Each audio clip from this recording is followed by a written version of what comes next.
லைக்குக்கு ஆசைப்பட்டு லைவ் ஸ்ட்ரீமிங்கில் அளவுக்கு அதிகமாக உணவை சாப்பிட்ட யூடியூபர் வயிறு சிதைந்து லைவில் உயிரிழந்த சம்பவம் அதிர்ச்சியை ஏற்படுத்தியுள்ளது. இது குறித்து விரிவாக பார்க்கலாம் இந்த தொகுப்பில்.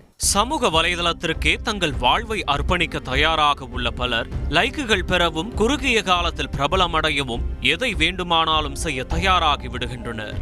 அதற்காக சேலஞ்ச் என்ற பெயரில் ஆபத்துகளை தானாய் தேடி சென்று குதிக்கின்றனர். சாகசங்களை மேற்கொள்வது, கமெண்ட்டுகளில் சொல்லும் செயல்களை வீடியோவாக வெளியிடுவது என பல சேலஞ்சுகள் அதில் அடங்கும். அதிலும் உணவை பிரதானமாக வைத்து செய்யப்படும் சேலஞ்சை மேற்கொள்ள ஆர்வமாயிருக்கும் ஃபுட்டீஸ் பலரும் இப்போது முக்பங் என்ற சேலஞ்சை வெறிக்கொண்டு செய்து வருகின்றனர்.